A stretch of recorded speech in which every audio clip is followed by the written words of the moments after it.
Okay. Tech packs are due. Yes, they are. Unofficial. Official Podcast of footwear design everywhere. I'm in the Jake. entire universe. Yeah. There's no other. Until you explore space and figure out if there's another one. Someone's somewhere in the galaxy, right? Maybe there's string theory and what we're invisible string theory. We're on the time. This is our timeline. Yep. This is a canon event. You know, what a timeline we're on where we're doing the Footwear Podcast. It's not done by someone else. Oh man. Well, yeah, hot off a couple episodes removed now from John. I'm still thinking about some of that stuff.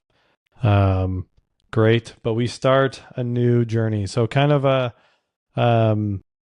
fun podcast here in between the next guest and the guest before.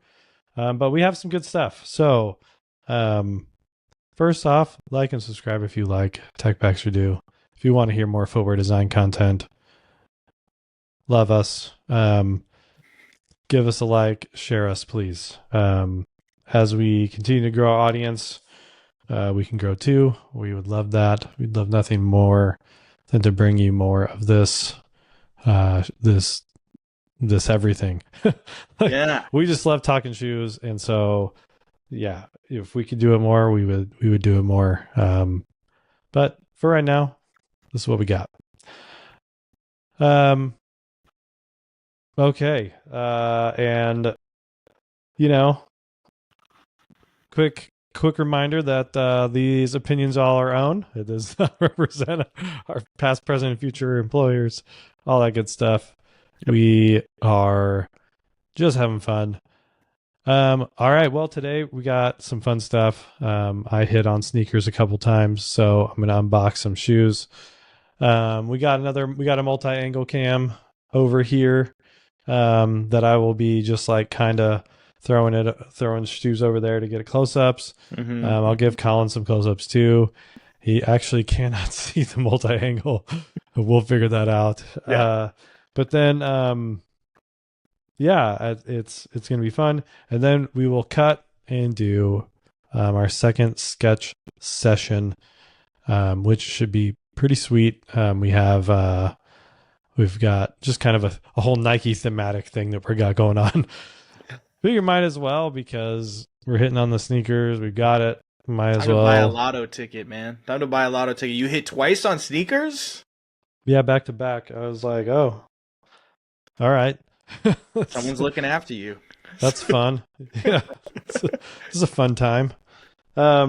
Sweet. So without further ado, I'll introduce the first guest on the show. Maybe I should bring it down to the level. Maybe not. Might knock something over. So we got the Kobe 6. Ooh. We got the ProTro All-Star. Very nice. Literally All-Stars. Oh. I was excited to bring this on. Man, that looks so good. I was excited to bring this on for a lot of reasons. I guess we could call this like shoe design review too. Yeah. We were doing those early on. All-Stars, literally. I was pretty excited to do this one. Yeah.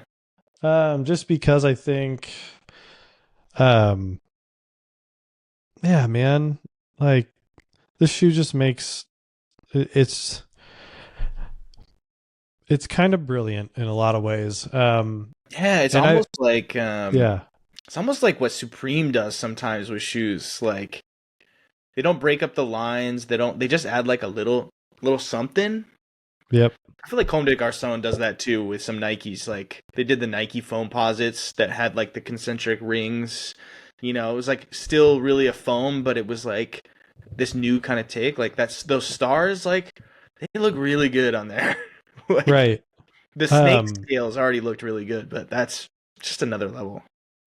So what I like is there's a transition. Mm-hmm. Yeah. Transitions back to kind of like the snake scales. Yeah. I didn't notice that. And what I think is cool about it is like in this specific process that they're doing, I want to say it's a Curum. Recurring rubber application. Yeah, Yeah. it's basically like a really built up print Mm-hmm. that they're doing. And I always thought, well, like if they're doing that process, like why not like change it? Because Mm. you can change it to whatever. It's like basically it's not a screen print, but it's like Yeah. literally They're like like a laser cut, right? negative that you can Mm. print like whatever you want.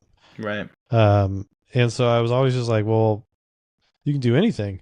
And so when I saw they finally did stars, I was like, yeah, Yeah, there you yeah, you could go. do stars. You could do that. You could do that. Yeah. So yeah, like I think also when it comes to graphics, I think Nike's second to none Oh, yeah. on putting graphic on shoes. Um and so I really like, they've clearly taken the old snakeskin and adopted it Mm-hmm. for this all-star game. It looks like they kept what they could keep. And then they like it's not as like gentle as you might expect, like Yeah, looking at the it now, transition. like it's just right in the middle of the toe right there. Yeah, it's like Where it all of kind a of sudden starts to we got stars, people.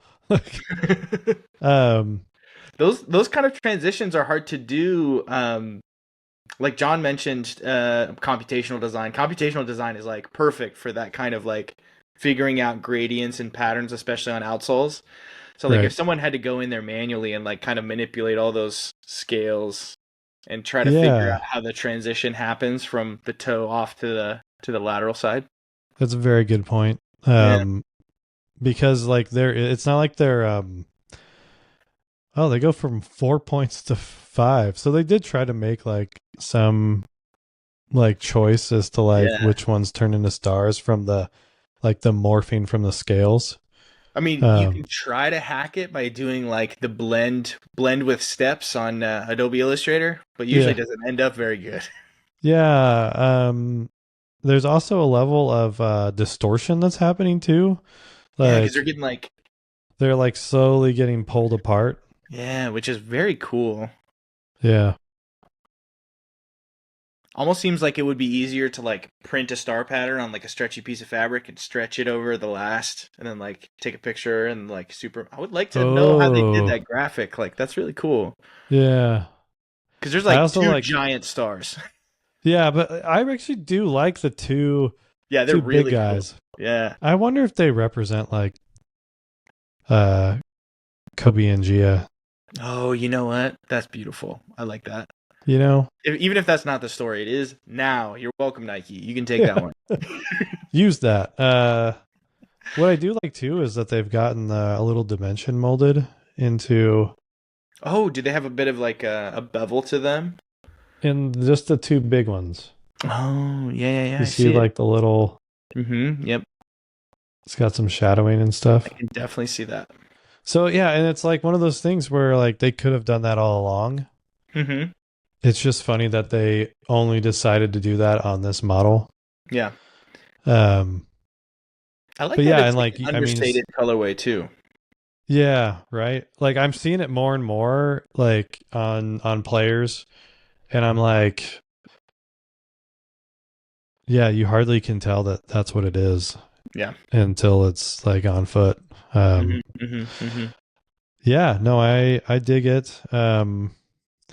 The I mean, the upper build's pretty simple. I mean, you can tell they've still got the fly wire in there.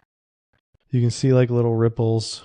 Shout out Uh, suspension bridges. Shout out Flywire. shout out to suspension bridges. I'll never forget that like Nike used to do kind of like Apple, those like design promo videos for technology. I'll never forget watching the Flywire like rollout video where they talk about, oh, we were Right. inspired by suspension bridges. It's lightweight. I remember being like enamored with Yeah, for those Flywire. of you who don't know.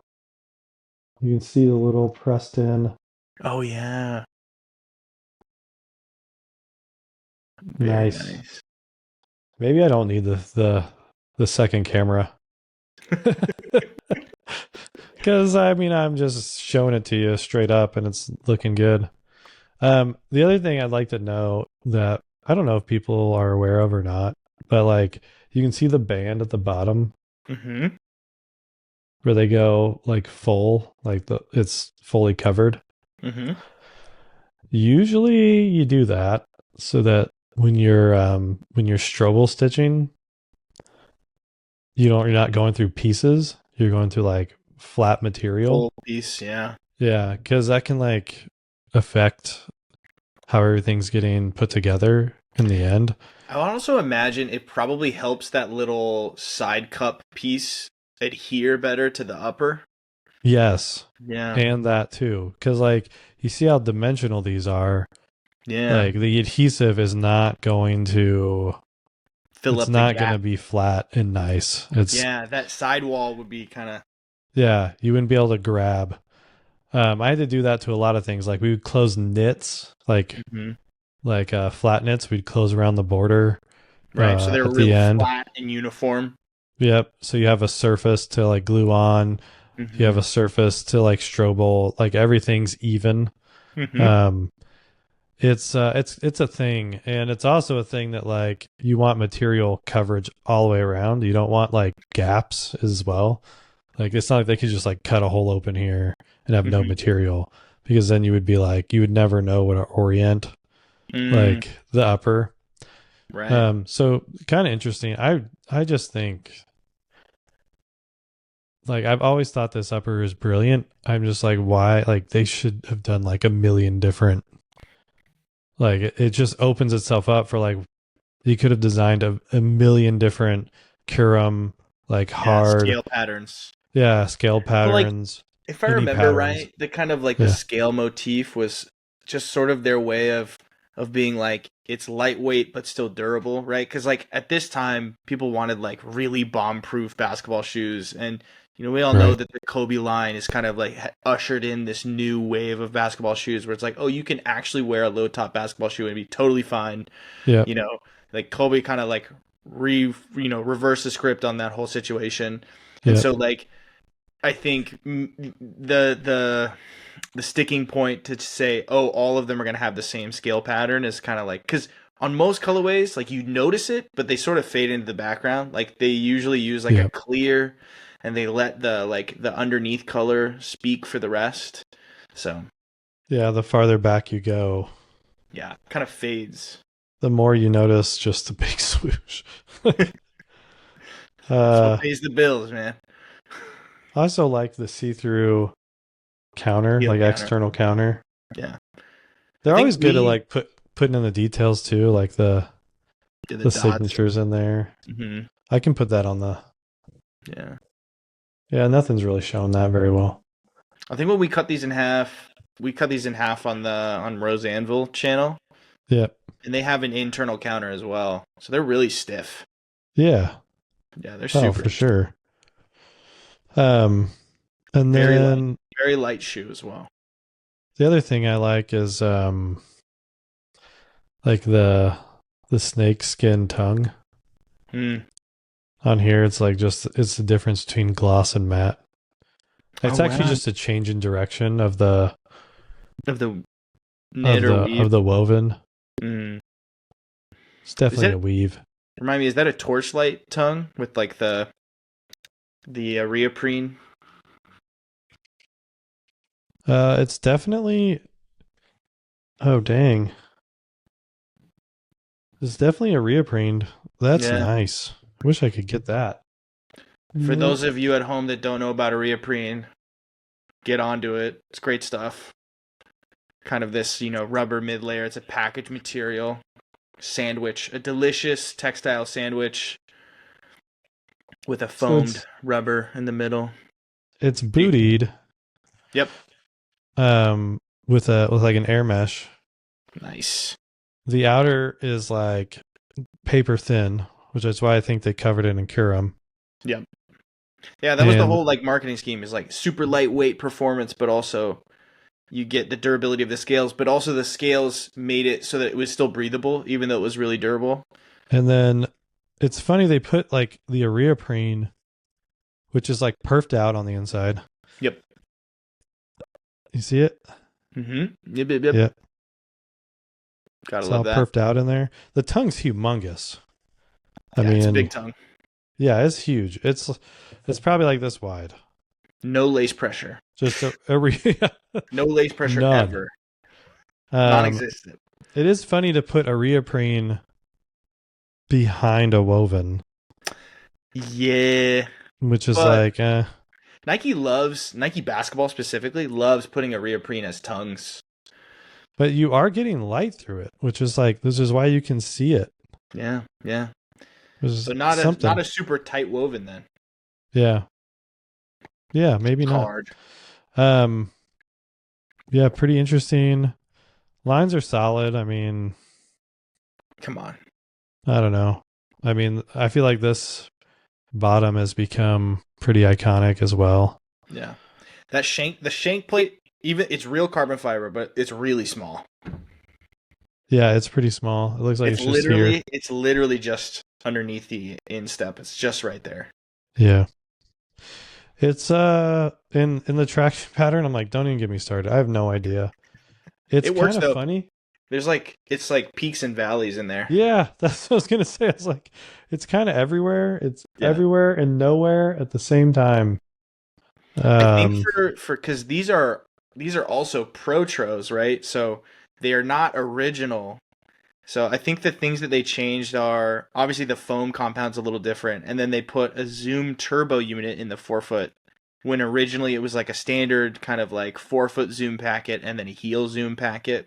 Yeah. So this one has the turbo unit, which is the one that has like the flex grooves in it. Yep. And then I think the one thing they also changed is that the outrigger is a little bit more pronounced. Okay. I mean, it does look pronounced.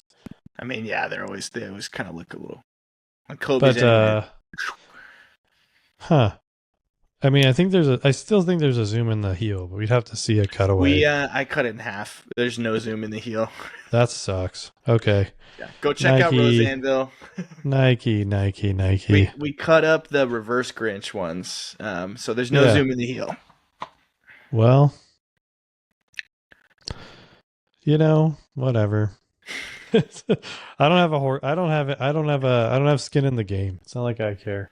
The turbo units, man. I guess the RF welding for those is a little bit more expensive. So the section through the midfoot would be crazy. Mm-hmm. How it like cuts in right here. Yeah, right there. It's like it wastes huge. I'm showing that on the second camera. They really like this big wasting thing where like Nike loves a slim waist. I don't know what it is. Especially on basketball shoes. It just makes them feel super narrow. Yeah. I bet this one's okay. It's got a big heel. Got a big forefoot. They do their thing at like indicating performance, right? You got like that cut down the middle. Mm-hmm. You got these little indicated like flex groove things. Yep. It looks mean. Yeah, it definitely looks technical. I think this makes it look mean. Like, yeah, exactly. That cut out where it's like, like messed up. Yeah, it'll snake fangs. Yeah, it'll catch you. Yeah, dude. I mean, a little like it's like stuff like that I'm like, well, that doesn't like match the rest of the shoe, but whatever. I don't know. Like the lateral, if the lateral's the winner. Like this is a nice lateral side. Right. Like you clearly get like that's doing something. Yep.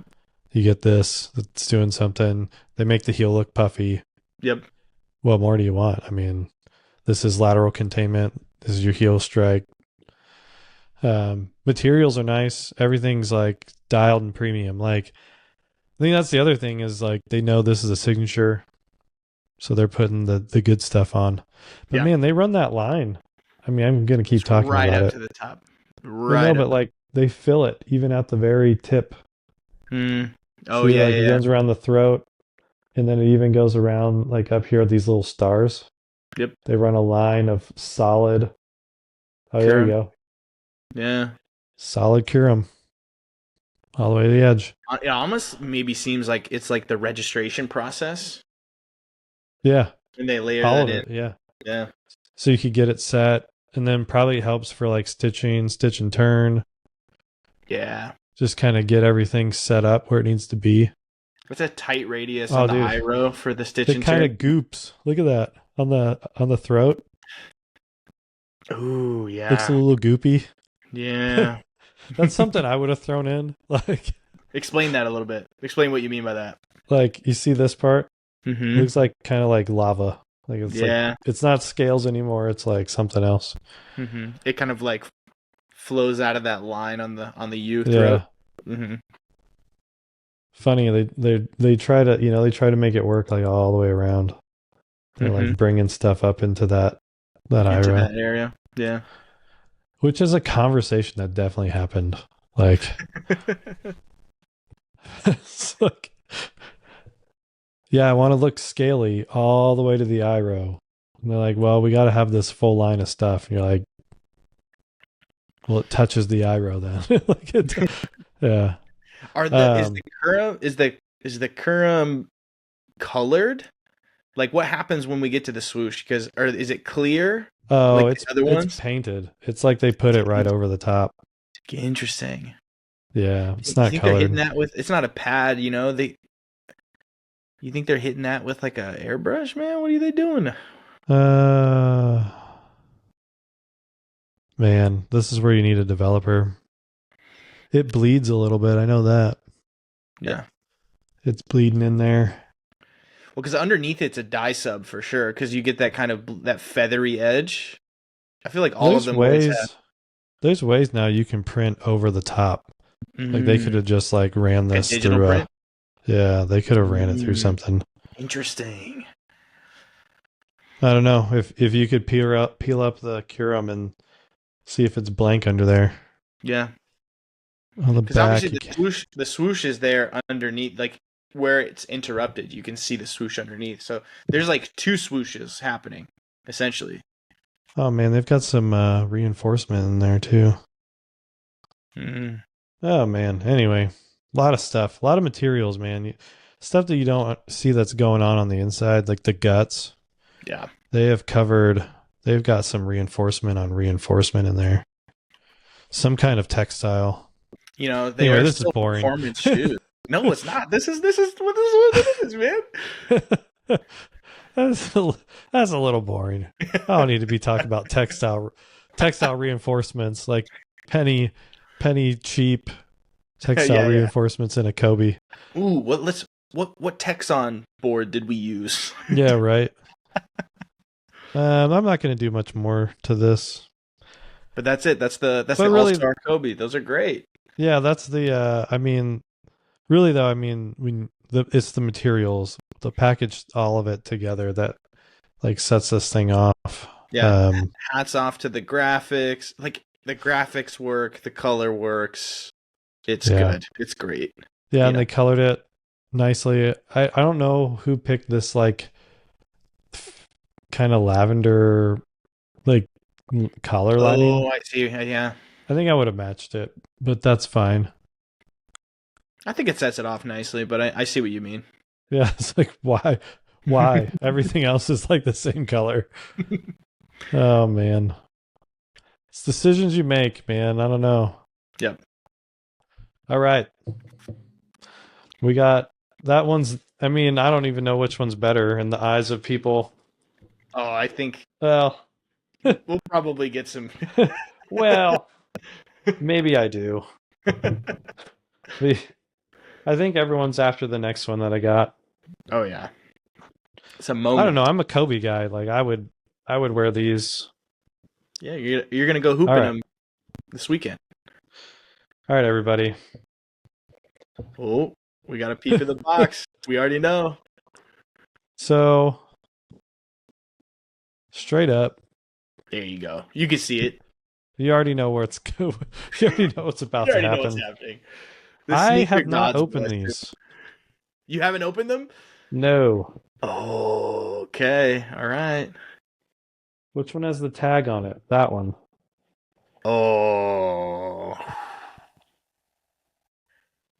You got to charge them up. You got to charge up the sole so they glow in the dark. We're going to turn off the lights in the garage. Sorry if there's crinkling and stuff on the on the audio. All right. Hold up here. He's got to keep everything proper. All right. So we got Foamposite. Yeah, Foamposite Pro. Pro. Evidenced by no, not the Pro, right? No, it's not the Pro. The Pro has the swoosh on it. That's right. Yeah. Yep. The Foamposite. I will just say, before we get into it, I have never held one of these in my life. Really? I don't know the story. I don't know the background. Oh, I'm going to blow your mind. I don't know the history. I don't know why these are cool. Like, I don't know anything. So you're going to get my honest take as we go through this. Because this is a like, this Foamposite in particular is like a big sneaker history moment. I hear that. Because they're crazy. They're wild. I mean, the Foamposite's already crazy. Like, the history of the Foamposite's already wild. Yep. You know, wasn't originally designed for Penny, but he wore them and loved them, and they became his signature shoe. You know, you have the story about him wearing, you know, the blue pair and then kind of being hit with the same uniformity of uniform clause that the NBA hit Michael Jordan with, and then he like takes them to the locker room and Sharpies in the little segments so that they're black and blue instead of all blue. Right. Oh man. You know, so the Foamposite's like, people always like to gawk at the Foamposite prices, but the Foamposite process requires a lot of tooling. Yeah. That's a lot of metal getting cut for every size and half size. Yeah, right. So, you know, they've always been a very premium, expensive basketball shoe. Yeah. They're technically drop-in too. There's no external midsole. You can't see an external midsole. Yeah, I could tell that already. Dang, that's a giant carbon fiber. Yeah, gigantic carbon fiber plate comes right up that lateral side. Get this on the very stiff. Yeah. Like foams are like work boots, man. Well, before we go into that, at first glance, the thing I think I like the most is how dynamic that shaping is. Yeah, dude. I think I always expected Foamposite to be pretty flat. Really? Like when I look at it from here, I don't see curvature and I don't see elegance, you know? But now that I'm looking at it, like I'm noticing like these subtle curves in the heel. I'm noticing, I mean, man, straight out the gate, I saw this. Yep. They kind of flare out. I mean, it really flares. I mean, yeah. And it's nice. Like, see that? Yeah, see that right there? Like, it just flares right out. A little room. I mean, that definitely looks your Met heads there. Biomechanical a little bit. Whether or not it is, who cares? I can definitely tell. Like, this is a boot. Yeah, dude. It has an internal booty too. Spacer mesh. Yeah. Spacer mesh is plush. Penny logo's good. Kind of show that on this one. Lace to toe. So that lace goes all the way down there. That seems kind of odd. I mean, I don't see too many shoes with a U throat. I mean, kind of in the 90s era, 2000s. Very, very much like almost alpinist boot, like alpine boots that go all lace to toe all the way. So like that's another kind of like work boot vibe. I think part of the reason why it had so much cachet too is like, you know, people in New York love the foams. It's almost like a Tim in a way. Right. It's like an athletic work boot almost.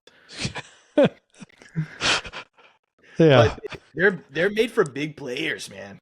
Like if Yeah. you throw your weight around on the court, like you need some foams. There's no way on earth that this has any grip of any kind. Oh, actually, if I remember right, so I worked at Foot Locker for a minute. We talked about that last episode. Yep. I feel like I remember talking to people who regularly played in them, and they are not grippy around the edges for sure because it's the translucent rubber. For the most part, all of those foams that have the translucent This rubber guy? on the outside, yeah, that part doesn't do very well. But the herringbone in the middle, I've heard, is pretty good. It's not, it's not like what we have these days, Yeah. Like, where oh. where those herringbones come to like nice little points and like Yeah. do lots of flex and lots of traction. I remember wearing the Jordan 12 and Mhm. thinking I was the sauce. Yeah, you were. Um, Yeah, you were. but I don't know. Like, I don't, going back, like, I wish I could, like, really see how that gripped. One thing people may or may not know, but NBA courts are premium. Oh yeah. And so you're not, like, You're not wiping. You're not. yeah, I mean, they're polished, waxed, whatever you got to say, like, cleaned with a nice cleaner. Yeah. They try to suck the dust out of the air. Yeah. In between timeouts, you got the the high school Yeah. kids with the little mops. So like this probably grips that floor. 100%. Your local gym, your local 24-hour, you're probably not going to get a big stop in something like this. Maybe. I mean, maybe like you wear through it enough that it's something. But like this just feels like it's color damned or like something. Yeah. Because what's weird is it's clear in between the herringbone. And I'm like, I don't know how they do that. Yeah, that's pretty cool. Well, and then for this model specifically, it's the glow in the dark rubber too. Yeah. And the glow in the dark rubber is notoriously not very grippy. Yeah. I wish I had any experience with these playing in them. Yeah. It does feel ultra plush. I mean, like the booty looks nice. Mm-hmm. The booty looks good. Again, material-wise, premium. They even embroidered along the edge, or is that just material? They stitch and turned the whole edge. Like, yeah, it's like difficult because they try to flex that Foamposite material too, because it's stiff. Oh, I'm not going to be able to. Yeah. There's a carbon fiber, and I can't even budget. Yeah.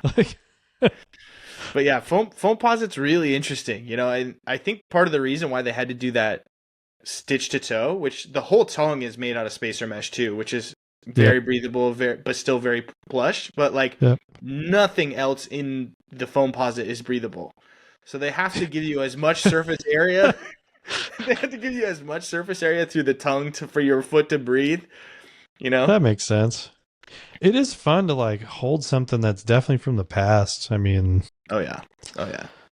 No toe spring, giant, big toe. It's a very comfortable shoe though, because it's got I'm pretty sure it's full length zoom, and it may be double stack in the heel, if I remember correctly. It should be. It should be super plush. Yeah. Let me see if I can find like a cutaway Let me of do a foam. A 10-foot. Love it. For dude. me, the thing that stands out is the IRO line here. How they're splitting this. The wave. Like how they're splitting that up and around is pretty great. I've always loved how low the heel goes on those. You know what I mean? Like for how much Foamposite is stiff, you would think in the heel they give you a lot, but just the way that material relationship between the kind of like the faux nubuck, the Durabuck that they have right there, and then how it cuts into the spacer mesh booty heel. Like talk about, and giant finger loops too. Like pull tabs, so easy to get your foot in there. Yeah. Oh yeah, dude. It's double stack in the heel. So full length bouncy with double stack in the heel, man. Yeah. Now I know why my dad probably got these as a work boot. Yeah, so they made like a Go-A-Dome version of the foam. So it has like the ACG Go-A-Dome bubble unit onto the Foamposite. And we were talking about this offline because you sent a picture of your dad's. And so Jake's dad has a pair of all black, the Goa Dome foams. Yep. And my dad a couple of years ago sends me a picture of a dude who is a roofer because my dad had to get the roof fixed in the house. My dad sends me a picture of the roofer and he's like, "What shoes are these?" And the roofer is wearing foams. Yeah. He was wearing Foamposites, and then my dad said that they looked super comfortable. And my dad is like 6'4", Right. really tall dude. He wears a size 14, and he's like, super high instep. And he was like, "Those look super nice. Those look comfortable. Those look durable." Yeah. And like Oh, the man. roofer guy said he loved them. He said he had them for a few years too, and they didn't even look that bad. So very durable shoe. Yeah. Well, I mean, it has to be, right? Isn't this like casted foam? Like casted foam. Yeah, it's like it's almost. It's interesting. I was just thinking. I was like, back in the day, this was like a state of the art technology. Yeah. And I was trying to think of things that are similar to it these days, and like I just immediately thought of kind of like those luggage cases or like the molded cases you get for like for electronics these days. Yeah. They're like textile wrapped, but they're kind of like squishy, but they're also like molded. This is like the same technology. I would love to like pick a developer's brain about exactly how it's made. What I do like is the depth that they get. Yeah. There's like several layers of they dip in and out. Yeah, it's like there's like a dip and a dip and a dip, and it's real deep. It almost creates they're like spines that make it rigid. Yeah. Because when you're like folding metal or whatever, you can like put spine ridges in it to make it more rigid. Right. It's almost like that. I think for me, when I see it, it makes me think they're trying to key you in on flexibility a little bit. Yeah, especially around the toe. Like we're removing material so that it'll like compress and move. Yeah. It's not try to flex it. I think it's not a very flexible shoe. Dude, I told you I already tried. Like I said, you got to be a big man. You got to be a big man to flex it. Yeah, it probably takes the whole, your whole body. Yeah. I mean, and that one thing I think is funny too is I think they've stopped saying it. I think every brand stopped saying it, but they've stopped saying like break-in time, like oh, yeah. Nobody cares about break-in these days for some they're reason. Like it's already broken in, Right. But yeah, I still love hey, there's that skinny waist, that Nike the skinny undulation. waist. The undulation right here too. Yeah. That's like stability right there in the heel. When you look at that kind of cutaway and then flare. Like kind this of folds out and then flares. Yeah, right. Wow. Gotta love a Foamposite, man. It is so fun to see this bygone. It's an era. Yeah. It's definitely cool to see the penny. Yep, the Penny Hardaway logo. I'm pretty sure there's a stitch on the toe and there's a stitch in the heel, right? Because like they're two panels that are stitched together. Yeah, so it's right here. There's a stitch and turn, but there's only one on the back. Yeah. So it must have been something when they got to the toe, they couldn't get it all the way. Wrap. Yeah. Which is another great point. These are very complex curves. Like when you think about a shoe last and all that goes into making a shoe last, like these are like very complex, like very materials don't like to do them, like there's not a lot. And when you think about the toe specifically, there's a lot of bunching. Yep. And so when you're gathering material to toe wrap, like this is a lot to toe wrap. I would love to see this how upper, it happens underneath. Yeah. Like what happens. That's a good point. Like even if you just think about hand lasting, even just leather, right? You see those people who do like hand lasted Jordan 1s these days. Yep. When they get to that toe, there's so much material that they're bringing in, and they have to tack down, and you have to cut all that skive, all that material away, so that you kind of terminate around the toe. And the toe is a complex area. A lot of shoes will fail in a lasting machine around that area. Dude, in fact, I think they might have applied some kind of something to the back, so you cannot see You're not allowed in. You're not allowed to see what that looks like. There's probably a video somewhere where someone put this in an oven and took it all apart and like Ooh, resold it. You know, like there's yeah, people who yeah. resell things. Well, that's another thing too. Like a lot of those older foams, um, people like to de-yellow their soles because, like I said, they were all translucent around the edges, Yeah. and they yellow. They yellow really fast. That translucent rubber Right. of the era. But you think about these as basketball shoes. Like, let's just look at it from a basketball shoe design perspective now. Like, you would not overbuild a basketball shoe like this unless it was for a very specific player. No one. Yeah. No, I mean, for Yeah. Penny back in the day, like this is like exactly what people wanted out of basketball shoes. Like something that would like get in the way if they were gonna get injured. You know what I mean? Like it's almost like an airbag. It's like, Yeah. Right. And a lot of like basketball back then was all about like, how do I keep the ankle? Everyone just like locked in. No yeah, one wants to turn an ankle. No one wants to do any of that.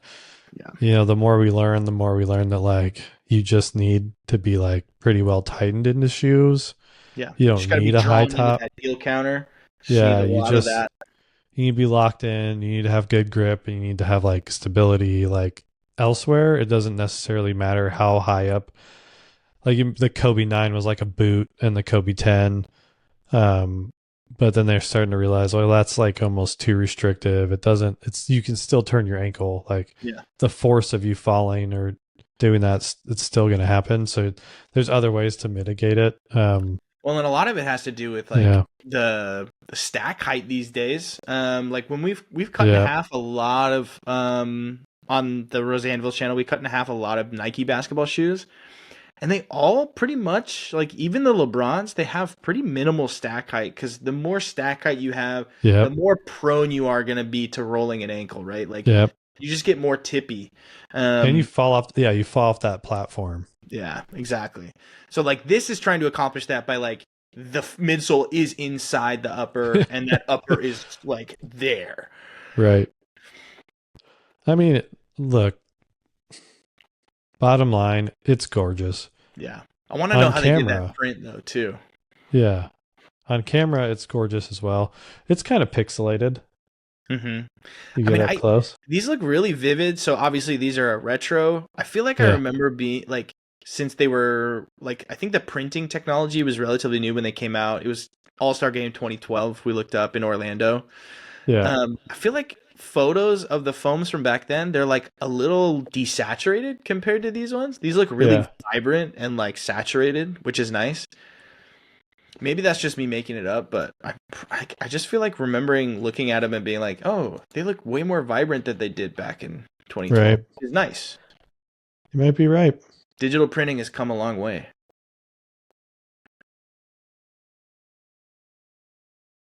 Well, all right. Are we done with this? Bit of sneaker legend.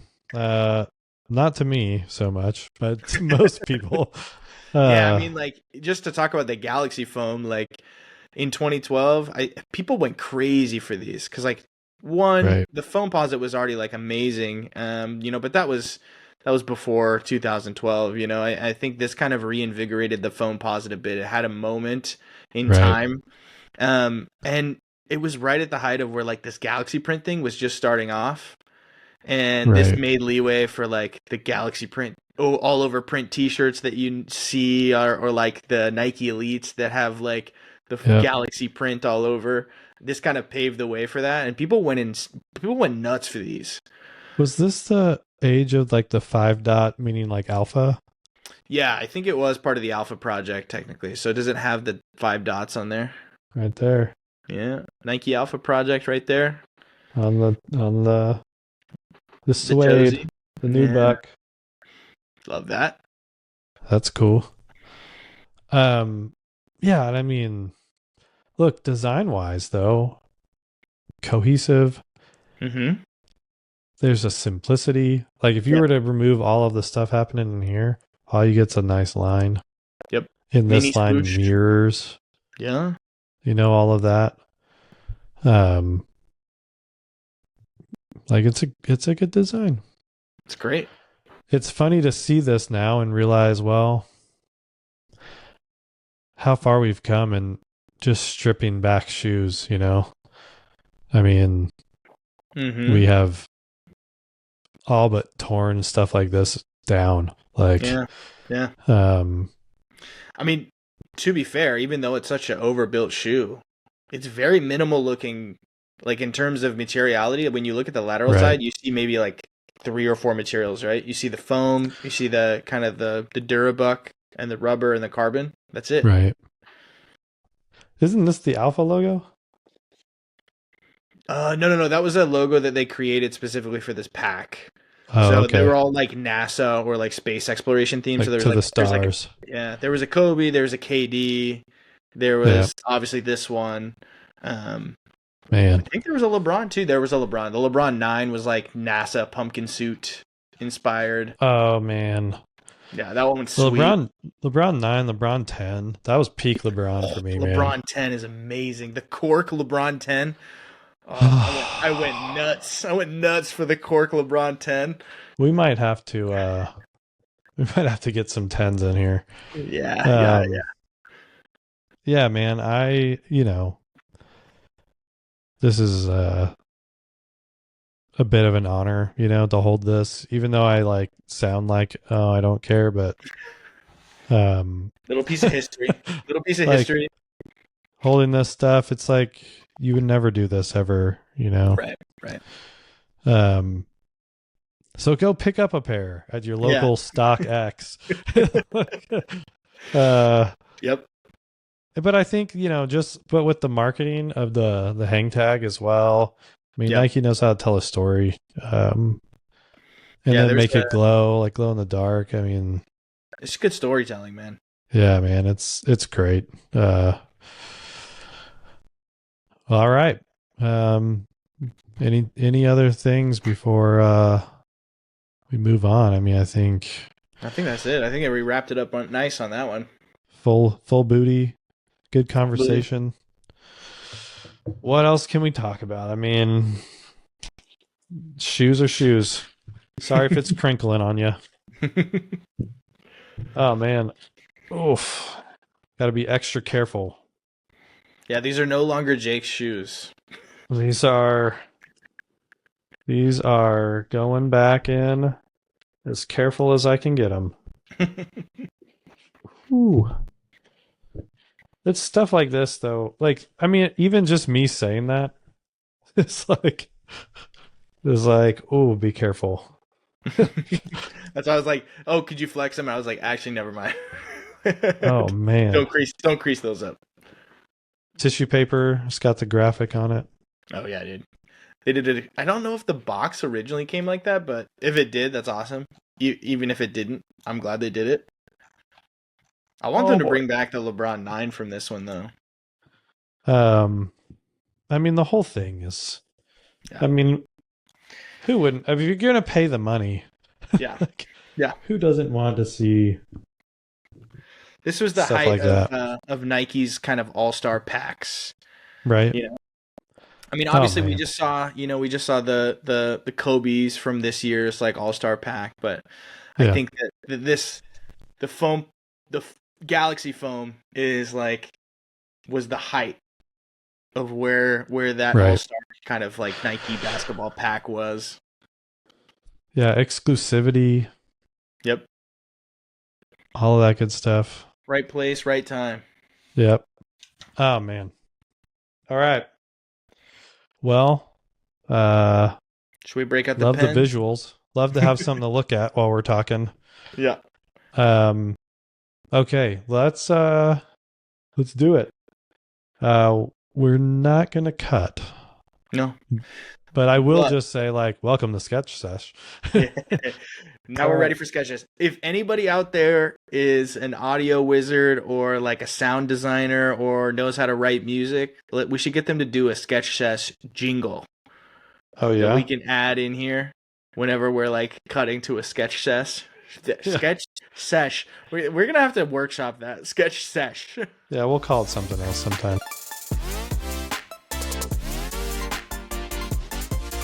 Well, welcome to another Sketch Sesh. Tech Packs Are Due, brought to you by Tech Packs Are Due, the unofficial official podcast of Footwear Design. Today, we are going to be doing something that I like to do from time to time.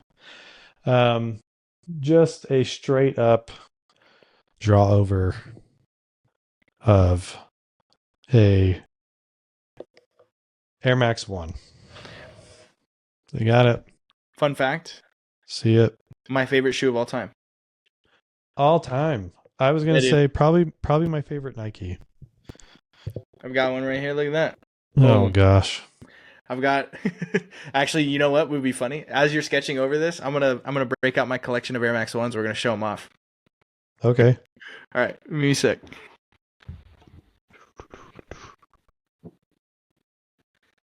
So what I'm doing is I'm going to just kind of rough in kind of what just kind of rough in the lines. Oh, there's way too many. Way too many. Colin's thinking anyone wants to see his dirty Air Max ones. Oh man. But essentially what I'm trying to accomplish is like what is the shoe doing? Oh my gosh. This is I hope all the listeners saw that. well, we all saw it and we all heard it. There's just a few of them actually. I thought it would be. I know it's like it's kind of like tracing, but legitimately, what I'm trying to do is get it roughed out, because what I was taught was like you want to build your shoe as it's like actually built. So for example, go bottom up? Yeah, well, I mean, like when it comes to doing the layering and stuff, like of the textile and like the leather and all that stuff. Okay. You're gonna want to build like first. You're gonna want to build the top leather, or you could build like the upper total. Then each piece gets its own little layer. So then you can like go through and like render, and then if you want to change the color, you can go back and do like coloring, and you can do Procreate layer. Yep. Got it. Very cool. So kind of what I got right now. Show Colin real quick. Yeah. Whoop, whoop. Okay. I've just done a little outlining. And you're doing the big bubble. You're doing the big bubble one right now. Yeah, big bubble is the way to go. If I were to do it, if I were to buy one, I've got two big bubbles. I got the blue. Have to. Colin likes shoes way more than I like shoes. I gotta say, this is very apropos. This is the schematic Air Max 1. It's the tech pack of the Air Max 1. You can see, look. Very thematic. 15 millimeters. I remember that one. Sweet. I bought this for myself as a graduation present because at the time I was a developer making tech packs, and this is my favorite shoe of all time. So it's a tech pack of my favorite shoe. Nice. All right, so I think that's pretty good. And so what I would do next is start doing the different layers. Oh man, you know what? Actually, the next thing I would do is put up a layer here, and because I want this shoe, I think this is going to be like a pretty legit render. So what I would do is I'll take like a dark gray, and because I want this shoe to like pop off the page, I'm going to just like give a background. Because you want the midsole to like kind of pop. So there you go. You can kind of see where it's going. Colin, for you. Okay, very cool. So yeah, you Kind you of a do a base little color. background. I might turn it off just to get the rest of it going. But I think this is like helpful. Like, and when I do stuff like this, um, it's usually because I'm trying to understand, or like it's just also kind of nice to take something that's already done and you can just build. So I'm gonna go through. This is gonna be the textile. Laces will come in at the end. Don't trip. I will say I've always liked the way that you do laces. I've tried to mimic it a few times. Really? Yeah. Like there's one sketch that was on your portfolio way back when. Maybe it was the Levitate, where you just have like these really nice like it's almost like the pressure setting on the pen was really dialed in and you had like a kind of a flat brush and you kind of just like flicked it. Oh Like yeah. kind of flicked it and it like just it totally looked like laces because if you were on a full orthographic graphic view of a shoe, right? That's all you would see is just like a little Right. flick. And you mentioned that That's in your interesting. sketch sesh with John. All right. Let's get that red. I don't know what kind of red. So like a cross between a fire truck red and a cherry red. Yeah, I gotcha. University red is what they call it. It's not varsity. Varsity is Oh, it might like be the Jordan. Jordan, Yeah, varsity red is the. the bread. Mm-hmm. All The right. big bubble actually has like a wider toe box too. It's kind of pretty comfy. I'm kind of being a little sloppy.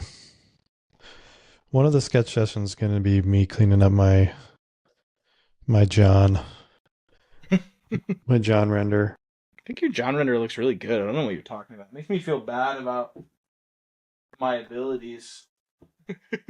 When you say like that was bad, I was like, oh man, that looked really good. Yeah. But that's why you're the expert. That's why you're the expert. that's why That's why they pay you that's the why big bucks. that's why Colin's over there. No, I don't know. All right. Let's One see day what I we got. won't be. Yeah. I swear. Yeah, it's true. All right, let's see what we got. All right. Looking nice. I need to see what are the colors of this shoe again?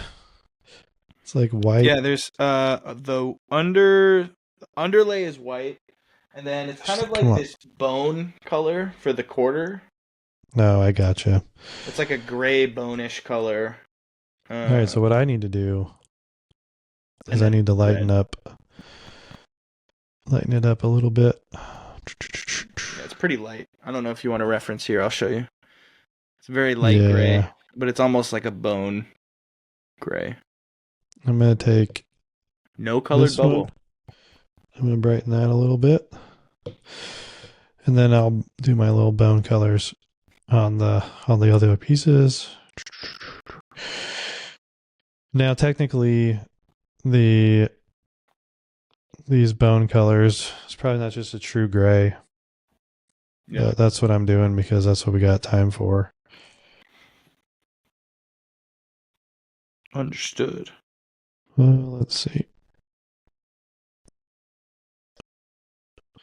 Again, this whole panel is an actual panel, so. And yeah, I said earlier I would do different colors for each panel, but I don't want to take too long here to show you this. Okay. Looking all right. Looking all right. And now we got to do this. We got to do the midsole.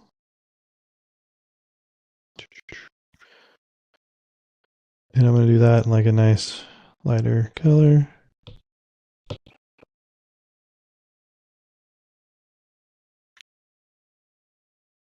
All right.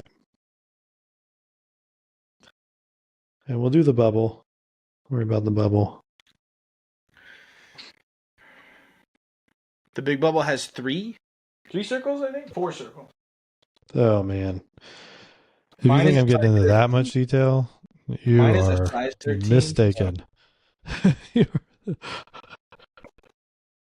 size 13 has 5 circles. in the bubble window. Yeah, like those are pillars filled with foam. Oh, are they? Yeah, cause so how they make the bubbles is those sections are actually they're welds that go through both sides of the bag Yep. that stabilize it basically from being just like a big giant bubble, and then obviously they injection mold around it so the foam fills in the voids because the bag kind of forms around. That's what makes those circles on the inside. All right. So what I'm going to do is, yeah, I'll go ahead and add the laces. Let me go in here, do that. And then we will get rid of the background. All right, so I've missed a couple things, and we'll throw in the laces. Pretty simple.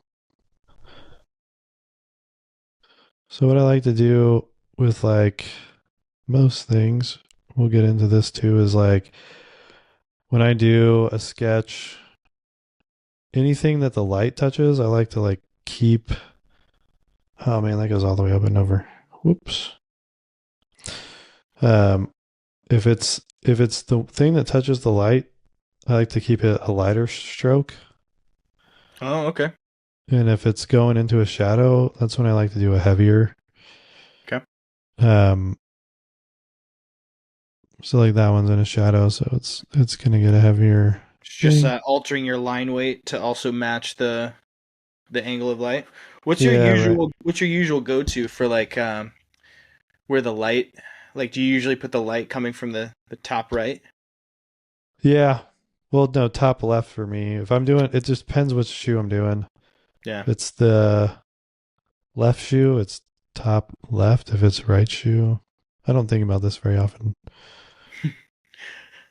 Um, and then I'm gonna do one more thing.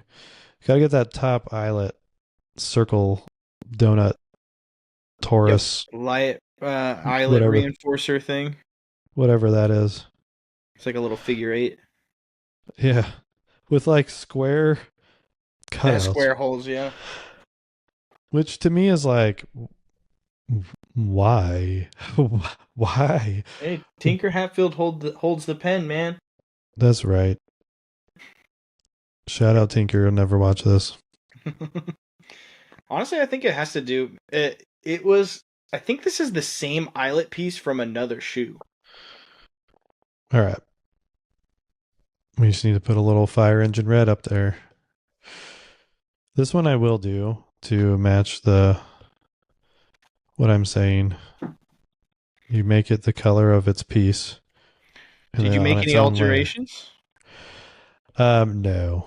Okay. Uh, So you're just rendering far be it from me to alter a perfect shoe. shoe that's honestly like I think of all Nike shoes, this is it. It's the best. Honestly, it's such a great shoe. Like all the Jordans are fine. All of the I mean, you got Jordan 4 is pretty close. Mm-hmm. Um, Jordan 1 also. And then I really love 11 and 12. That's like peak Jordan. I feel like the The 10 is my favorite of all time, but no one really. goes there. Yeah. Hey, that's cool. I like that. Because he was going back to the league and Yeah, they made it into the some bottom was baseball cleats for striped. him. Yeah, talk about no Um, grip though. Talk about no grip. We're talking. You said no grip on a herringbone pattern. You're like stripes, no grip. yeah, that's got no grip. They all had no Um, grip back then. that's true. Um, I was gonna say I feel like the Air Jordan 11 and the Air Max 1 have a lot of design similarities to me. Yeah. So, Uncut. This is where we're at. okay. I'm going to go and get rid of all this stuff. I'm gonna have a lot of I can fun leave washing some them of back. it to like flare out like with the airbrush, but over the top of the shoe, boom. All right, I'm gonna show us the Colin. This is where we are. Shee, look at that, man. It's just now how we judge this is, to me, is we take off, we slowly dim out the black lines. Mm. And that's how you know where you are. So as you'll see it on the camera, that's outlines for all these shapes. A good designer once told me, like, look, there is no, there are no black lines on a shoe. Yeah. Like, it's all shadows and highlights, right? So what I like to do when I'm rendering something is I take the black lines out, and then you can see the patterning, but you can also see how rough my shapes are. Yeah, I feel like you were Yeah, the first person to ever tell me that, and I did it once on a sketch. Yeah. And you could just like, because you always like draw underneath your initial line work, right? To Yep. fill in the color, and then once you like start to fade your black lines out, depending on how big your brush was, and at that time I was using really big brushes Yep. because my hand isn't as stable, and when I started doing that, like I started fading it out. I'm like, oh man, like Yeah. jagged shapes everywhere, and then you have to go in and clean them up. Well, that is what we're gonna do. So now, like, that it is how it is. Legitimately, all I'm gonna do is just start to add like highlights and shadows, and quickly, like, you'll see that this shoe will turn into like a shoe that looks like a shoe. Because like before, it was like, and I could have started this way. I think like sometimes I'll just go straight to building shapes. But now I'm like loosely, I'm not going to reference the. I am not going to reference the. Actually, let's put this one down here. I'm not going to reference the image anymore. Like, I don't have to, which is fun because now I am going in and just gonna like make it, I think, what everyone wants, right? Like, not a tracing. Like, I think everyone's like, wait, Jake, like, why are you tracing a shoe? Like, what's the point of that? And you're right. Like, but I think if you're wanting to build like how you look at shoes, how you render shoes, I think you start by looking at things that already exist. and that's how you get better and better at building what you see. So now I think this is like pretty good to where I would start to say, okay, like I need highlights. I would just build a highlight layer and a shadow layer. Then probably do a bubble. It's probably time to do bubble. Do a little hit a little highlight on the bubble window. Yeah, what I'll do is a little airbrush. Literally all I'm doing is airbrush and ink as well. Like I'm not grabbing like random brushes all over the place. It's just airbrush and a solid eraser, and I mean that's it. Like I'm not, there's no need to, I mean, I think there is we saw it on John's episode. We used like some brush packs, which is cool. Shout out to that one dude who made all the footwear brush packs that we use. Yeah. I can't remember his name, but he made some awesome brush packs for footwear for Procreate. Some guy out there, bless his heart and soul, made material brush pack for specifically designers. for footwear. Yeah. Yeah, exclusively, right? Like, I don't know. I mean, there's probably apparel uses for it. Yeah. But this one is the one. Let me see if I can find it so we can shout him out. And again, I'm just going through now and I'm cutting out the midsole so we have a bubble. And then Shoe Designer with a Z. Shout out to Shoe Designer with a Z Nice. created the best Procreate footwear material brushes. All right, so I'm starting on my highlight shadow. I will come in and take a tint Mm-hmm. of the red that we were using and like start to kind of wash over the edge. You want to use like the same colors that you built the shoe with. And sorry, I'm like trying to do this over a microphone.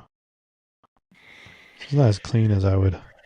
Explain your take on, you mentioned before, like, oh, why are you tracing a shoe? But I remember on Doug's podcast, we were talking, like, he kind of mentioned, like, oh, everybody's tracing something, to start, like, maybe to get initial proportions or to get, like, initial whatever.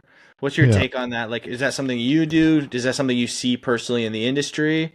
Because, like, I think what I've heard from it is, what I've heard is, like, whatever you use, like whatever tools you need to make whatever it is you're making, it's like nothing is a cheat, nothing is a hack. If you're communicating your idea, like do whatever you need to do to make it faster. Yeah, right. So what's your take on that? My take is, yeah, it's like whatever you got to do. Because if your proportions aren't right, if you're doing a 3/4 and it doesn't look right, if you're doing anything and it's not spot on, like you're judged for that. Like it sucks, but that's how it is. Yeah. And so like everything needs to look pristine. And so all this time I'm taking to like build this right now comes and pays dividends in the end. Like this line that I'm doing right now, there's like a little shadow that happens right at the bite of the upper and the midsole. And putting that in makes all the difference. It's on every shoe. Yep. There's a little fold that goes under the midsole right at the bite line or of the upper. For those of you at home who don't know, a bite line is where the upper meets the midsole tooling. Yeah. Colin, hit him. Hit him with the definition, Colin. There it is. And then what did they call that in industrial design? It's not the occlusion. It's usually your for a line like that, your lightest highlight and your darkest shadow are right next to each other to create that dimensional line. Yeah. Right there. Again, Colin already knows more than I do. No. But I don't got the chops. But I'm trying to do this pretty fast. So yeah, I mean, so already it's like, one of the same. And then I would come in here and just start to like, again, if this is a presentation sketch, like think about the audience and what you want to portray. Like if you want them to know that the iRo is like undulating like that, like this is the time where you hit a hard line on there to show that like that's what's happening back there. Details like that, it's a must to show off stuff like that. All right, so now I've got almost everything like shadowed up the way I'd want it to be. And don't worry about the outsole. We may or may not get to that. Again, you want to shadow the bubble because right there's a little hang. That EVA or PU, I don't know what the heck that port is. It PU or is it EVA? At this time, it was polyurethane. That's what I thought. Because they have to injection mold it. So show Colin. So you're starting to crisp it up. What did Viscom make that? What? Yeah. It looks great. We love Viscom, but you got to be able to do this by yourself. And again, like because I'm doing the dark background, I do not need to like put a line there. Like again, in real life, there are no black lines. I don't know how many times I'm going to have to say that in sketch session. There are no black lines. Do not draw them. We'll make a T-shirt that says it. So and what's then funny, I got my shadows. I'm going to put in highlights. What are you saying, Colin? No, I was gonna say we'll make a T-shirt that says there are no black lines in shoes, Yep. and then on the back, it'll be the TPD logo, which is all lines, all black lines. TPD logo is a masterpiece. It is. And I wonder who designed that. it's hilarious. I love it, dude. It's amazing.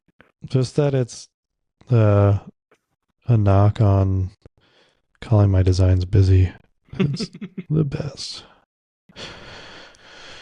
All right, that's not the best highlight I've ever done, but you're kind of getting the point here. This is catching light, this edge.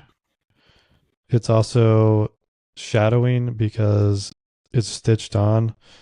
I'm not doing the stitching, but it's catching light because there's depth to the material. It's also pulling shadow because there is it is stitched down. It is taking light away. It is casting a shadow. It's like that's catching light there. All right, and then my other favorite like kind of tidbit here is we have kind of a flat midsole. I would add right on the top here. I would add a highlight right on the top line of the tooling. Because in reality there is a radius at the top of this tool.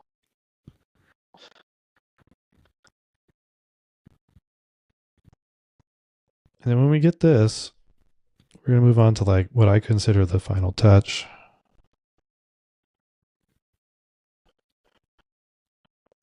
So yeah, at the top of this, just a little bit of that.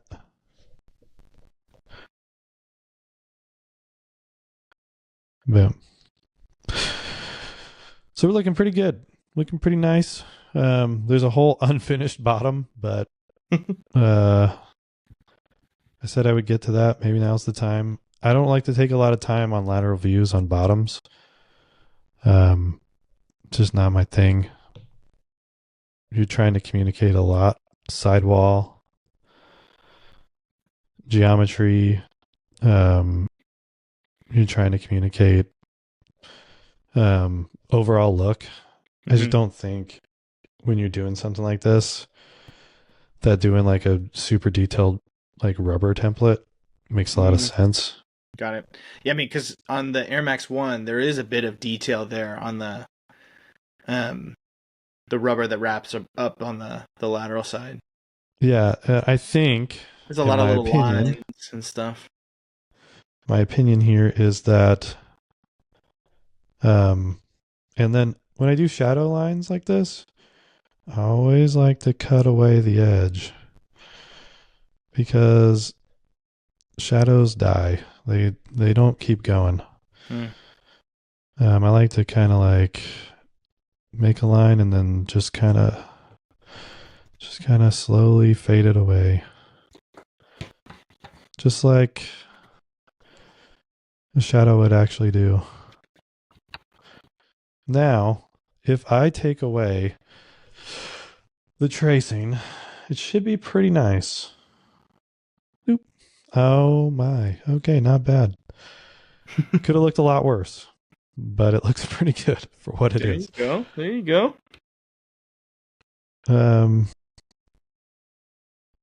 Yeah, so come around here. There's also a little bit of light that's taken away on the rubber, where the rubber meets the tooling. So there is a shadow line in there. I remember saying there's no black lines, but that might be a place where we fudge that a little bit. But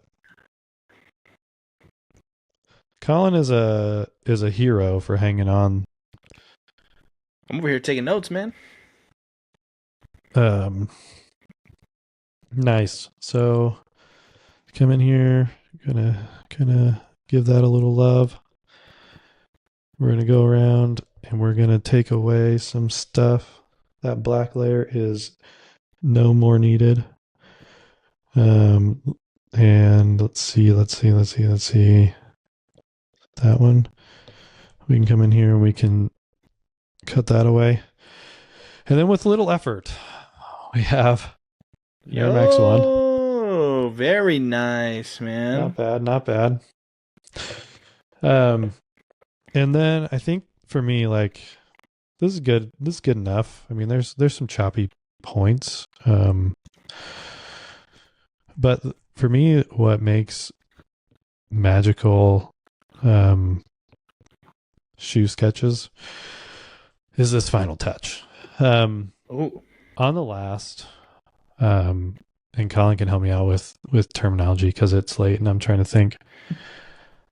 There's like a feather line where you start to have the shadowing under there, and there's a highlight on top. Yeah, that's present on every shoe. So right now, like, this looks kind of flat. Right, but if I come in here with this little line, ooh, that's a little too big. There we go. And I start to add this line in.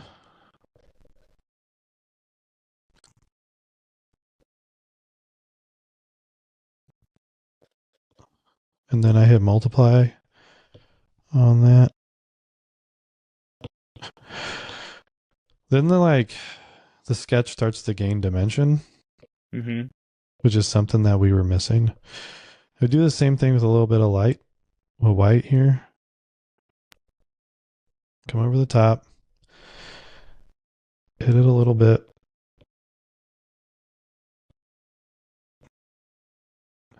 And before long, let's see what we got. Yeah. Let's get rid of that little blobby edge here. Oh boy. We got some, there we go.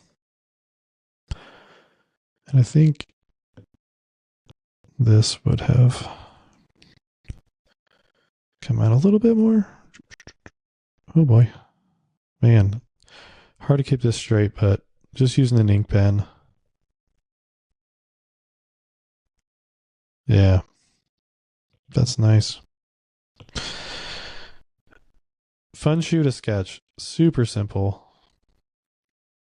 But you just add that, and then I would say I would come in here and then shout out the materials guy. Come in here to one of his materials. Shoe designer with a Z. Shoe designer. Designer. Whoever that is deserves everything. We can do this. Come in, make that mesh an actual mesh. It's okay to bleed over. Like, I feel like that's a magical thing about sketches. It comes up to your like style. But like, you don't have to be 100%. I like that. Like, yeah, like when you're talking about like you're communicating a lot on a lateral side, you don't have to do all the details on the rubber. Like, do a bottom view. Do a bottom view if you're gonna do that. Yeah, I like that. I like that. Let me see. Where's my highlight shadow thing? There we go. And again, I'm not the end all be all of forward sketching, but I like to think I know a thing or two. You've been doing it for a while. Surely for a little quick tutorial, this is the real deal. All right, so I didn't do a tongue. Obviously let that go, but I would do the same thing here. I'll add a little shaping to it.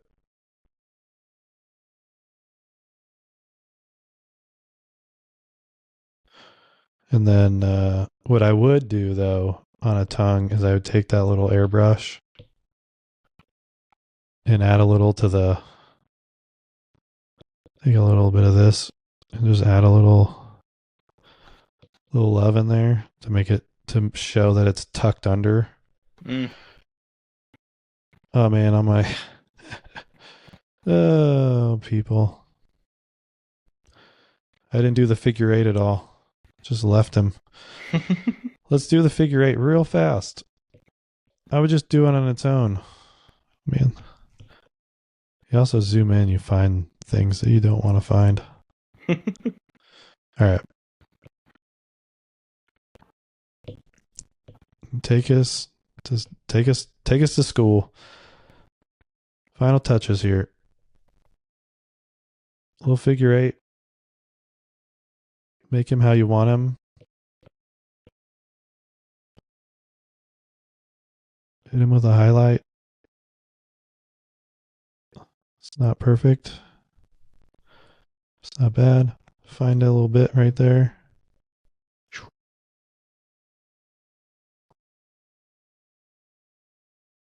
There we go.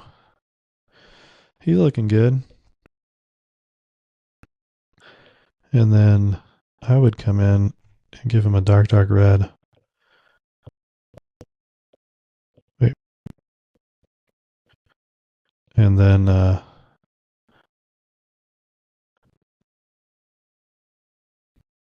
make that square. Because it's square. Do you always go multiply to blend your highlight and shadow, or do you? I know some people do the opacity thing. It depends. Right now I did a multiply. Just because I want to be able to have it change regardless of color.